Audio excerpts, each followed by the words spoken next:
여러분 안녕하십니까? 헬로티비 뉴스입니다.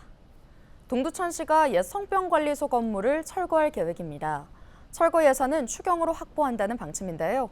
철거를 반대해온 시민사회단체는 동두천시의회에 철거 예산 삭감을 요청했습니다. 이재필 기자의 보도입니다. 시민사회단체가 동두천시 의회를 방문했습니다. 성병관리소 철거 예산을 전액 삭감해 줄 것을 요청하기 위해서입니다. 동두천시 의회는 9월 중 동두천시에서 제출한 추가 경정 예산안을 처리할 예정. 추경안에는 성병관리소 철거 사업비가 포함됐습니다. 시민사회단체는 성병관리소에 대해 군사정권 하에 인권 유린이 일어난 곳으로 분단의 아픔을 명확하게 보여주는 역사적 장소라고 설명하며 후대를 위해 동두천시 의회가 결단을 내려야 한다고 강조했습니다.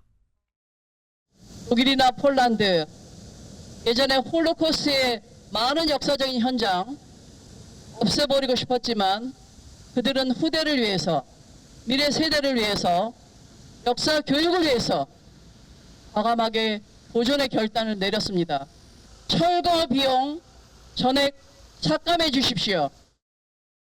특히 시민사회단체는 성병관리소 건물의 철거 여부는 시민 공론장을 거쳐 결정해야 한다며 동두천시의 일방통행은 받아들일 수 없다고 덧붙였습니다. 결정을 시민의 뜻에 맡기자. 그런 의미에서 시민 공론장을 만들고 시민들이 더 많이 알고 안 상태에서 수기민주주의적 그런 절차를 통해서 합의를 이끌어내는 모험을 한번 서로 같이 해보자라는 제안을 그동안 해왔지만 시와 시의회가 대답을 하지 않았습니다. 한편 동두천시는 성병관리소 철거를 포함한 소유산 확대 개발 사업을 추진 중입니다. 반면 지역 시민사회단체는 미군 위안부 여성들의 인권 유린이 벌어졌던 성병관리소를 보존해 역사 인권 박물관으로 조성해야 한다고 주장하고 있습니다. 특히 지난 12일 전국 59개 단체는 동두천 옛 성병관리소 철거 저지를 위한 공동대책위원회도 구성했습니다. 위원회는 김동연 경기도지사에게 면담을 요청하고 국제사회 연대를 추진하는 등 성병관리소 철거를 막기 위한 활동을 전개할 방침입니다. 헬로티비 뉴스 이재필입니다. 지난 10일 오후 2시 13분쯤 양주시 장흥면의 한 변전소에서 가스 폭발 사고가 발생했습니다.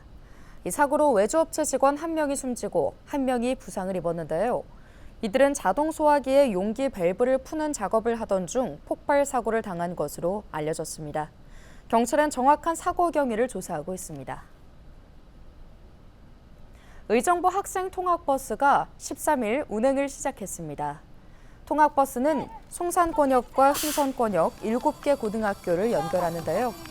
의정부시는 학생들의 통학 시간이 기존 대중교통 이용 대비 평균 20분 단축될 것으로 전망된다고 설명했습니다. 송산권역에 거주하는 고등학생 수는 4,095명인데요. 이 중 18%에 해당하는 733명이 흥선권역으로 통학하고 있습니다. 통학버스 운행은 조아진 의정부여고 학생회장의 건의로 추진됐습니다. 시는 이번 통학버스 개통을 비롯해 원도심과 구도심을 잇는 교통 인프라 확대에 더욱 힘을 쏟겠다고 강조했습니다. 이러한 일들을 계기로 해서 앞으로 동서 간의 대중교통을 연결하는 데 계속 역점을 둘 것입니다. 지하철 8호선을 통해서 고산, 밀락을 통해서 의정부역을 연결하는 것을 당연히 추진하고 있고요. 그리고 단기간에는 버스 노선을 동쪽에서 서쪽으로 그리고 서쪽에서 동쪽에 연결하는 것을 계속 확충을 하게 될 것입니다. 포천시는 국민건강증진법 개정에 따라 오는 17일부터 유치원과 어린이집, 초중고교 금연구역을 각 시설 경계선으로부터 30m 이내로 확대합니다. 포천시는 유치원과 어린이집, 학교 등 152곳 30m 이내를 금연구역으로 고시하고 8월 17일부터 금연구역에서 흡연하면 10만 원의 과태료를 부과하기로 했는데요. 또 금연구역 확대 지정에 따라 유치원과 어린이집, 초중고교 주변에 홍보 현수막을 게시할 예정입니다.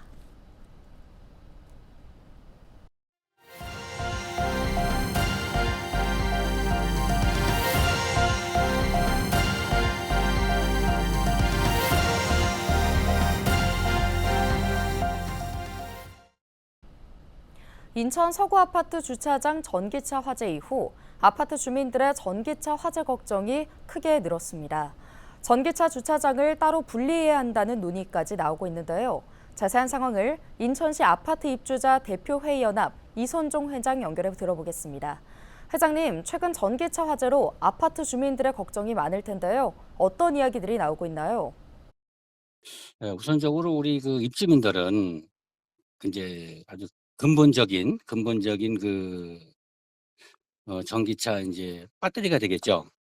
예, 이제 그게 안전성이 확보되지 않은 상태에서 이제 설치를 하다 보니까 우리 입주민들은 굉장히 불안해하죠.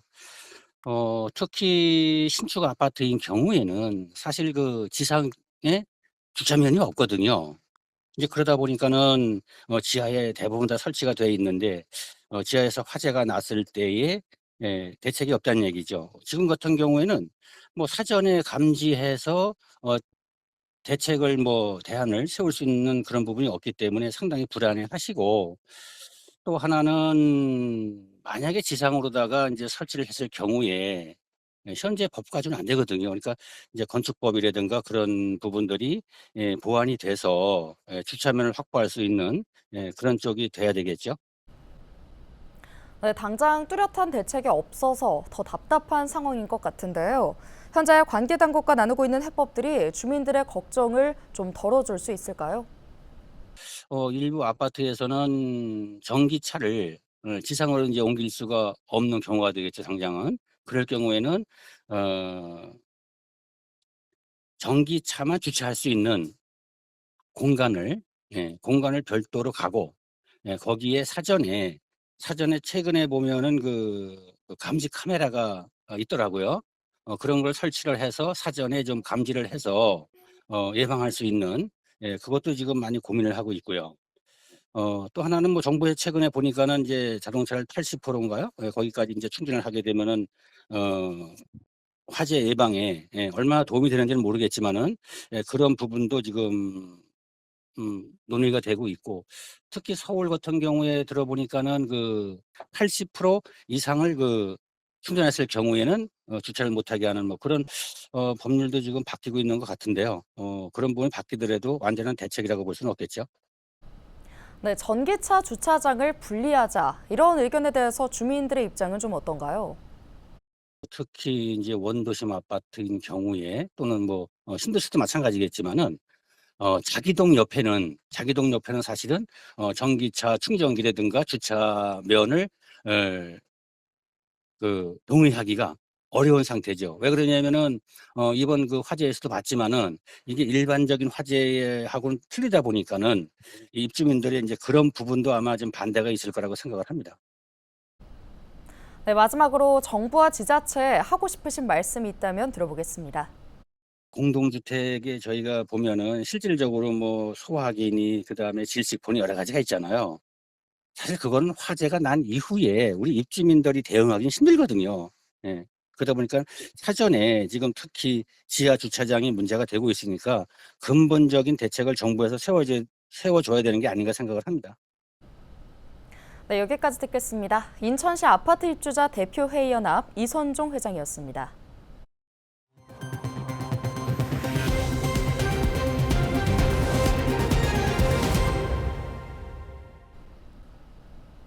인천시가 최근 서구 청라 국제도시 전기차 화재 아파트 주민들을 위한 의료방역 대책반을 구성해 운영합니다.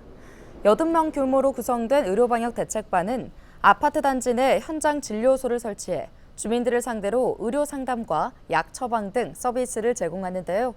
또 감염병 예방을 위해 분무 방역을 진행하고 마스크와 손소독제 등도 지원합니다. 대책반은 이번 화재 피해로 트라우마 등 심리적인 어려움을 겪는 주민들을 위해 마음 안심 버스도 투입하기로 했습니다. 마음 안심 버스는 재난 등으로 정서적 피해를 본 시민에게 즉각적인 심리 지원을 제공하기 위해 시가 국비를 지원받아 제작한 이동 상담실입니다. 서울시가 의료용 마약류를 취급하는 의료기관을 점검해 약물을 오남용한 의료기관 5곳과 환자 16명을 수사 의뢰했습니다. 이번 점검 결과 수면 마취를 하면서 프로포폴 허가 용량의 4배 이상을 투약하거나 한 환자가 8개 의료기관에서 60번에 걸쳐 프로포폴을 투약받은 사례가 적발됐습니다.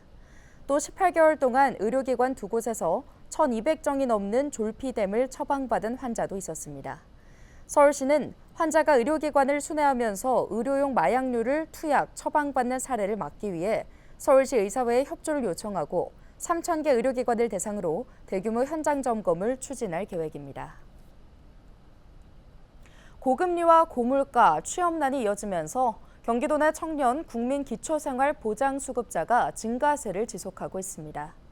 지난 12일 경기도와 보건복지부가 발표한 자료를 살펴보면 도내 19세에서 39세의 청년 기초수급자 수는 지난 2020년 3만 7,700여 명에서 2021년 4만 1,500여 명으로 4만 명대를 돌파한 이후 지난 2022년 4만 1,700여 명, 2023년에는 4만 3,900여 명으로 늘어났습니다.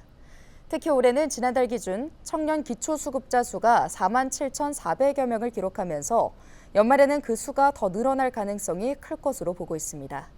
경기도 관계자는 매년 청년 세대의 국민기초생활수급자가 늘어나고 있는 이유로 실업률 증가와 고물가 등 경제 사정이 크게 반영된 게 크다며 각 분야별로 복지부 또는 도정 사업을 통해 청년을 더불어 복지 돌봄이 필요한 도민들에게 지원 강화와 새로운 시도 등을 계속 발굴하고 있다고 말했습니다. 최근 인천 지역 코로나19 신규 입원 환자가 크게 증가했습니다. 인천시가 지역 내 200병상 이상 병원급 표본 감시 의료기관 13곳을 대상으로 코로나19 신규 입원 환자를 조사한 결과 7월 1주 8명에서 2주 19명, 3주 13명, 4주 37명, 8월 1주 51명으로 꾸준히 증가하고 있습니다. 이에 따라 시는 우선 고위험군의 중증 및 사망 위험을 줄이기 위해 감염 취약시설 등에서 10명 이상 집단 발생 시 역학조사를 벌이기로 했습니다. 또 환자 격리 권고와 기관 내 유증상자 모니터링, 환자와 종사자의 마스크 착용 권고와 실내 환기 등 확산 차단에 집중할 계획입니다. 경기도 내 100일의 환자가 5천 명에 가까워지고 있습니다. 이 중 초중 고교생이 90%로 개학을 앞두고 재확산 우려가 커지고 있는데요. 지난 7일 기준 경기도 100일의 환자가 4,988명으로 집계됐습니다. 이 가운데 초중 고교생은 90.2%인 4,499명으로 나타났습니다. 100일의 환자는 7월 14일에서 20일까지 가파르게 상승하다가 방학이 시작된 30주차부터 감소하는 추세인데요. 경기도는 주요 발생층인 초중고교가 여름방학에 들어가면서 100일의 환자가 감소한 것으로 추정했습니다. 현재 100일의 표준 접종은 6차까지 국가접종 사업으로 무료 접종이 가능합니다.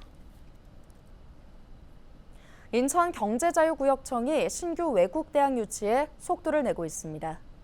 인천경제청은 인천연구원과 내년쯤 송도국제도시 내 인천 글로벌 캠퍼스 2단계 조성 사업에 착수하는 방안을 논의 중인데요. 이 사업은 총 사업비 3,425억 원을 들여 현재 IGC 인근 11만 5천 제곱미터터에 강의 연구동과 체육시설 등을 건립해 외국대학 5곳을 새롭게 유치하는 것을 목표로 하고 있습니다. 앞서 경제청은 지난 5월 영국 주요 대학 협의체 러셀그룹에 속한 사우샘프턴대와 지휘자 정명훈의 모교인 미국 메네스 음대 등 대학 2곳과 각각 캠퍼스 설립을 위한 양해각서를 맺고 세부 사업 계획을 논의 중입니다. 이외에도 또 다른 외국 대학 3곳을 IGC 2단계 캠퍼스에 유치하는 것을 목표로 미국과 유럽 명문대들과 사전 협의를 진행하고 있는 것으로 알려졌습니다. 현재 벨기에 겐트대와 영국 케임브리지대 등과 함께 각종 부설연구소 설립을 추진하며 신규 대학 유치에 주력하고 있습니다. 한편 인천 글로벌 캠퍼스에는 지난 2012년 한국 뉴욕 주립대 개교를 시작으로 2014년 한국 조지 메이슨대, 겐트대 글로벌 캠퍼스, 유타대 아시아 캠퍼스, 2017년 뉴욕 패션 기술대가 차례로 문을 열었습니다.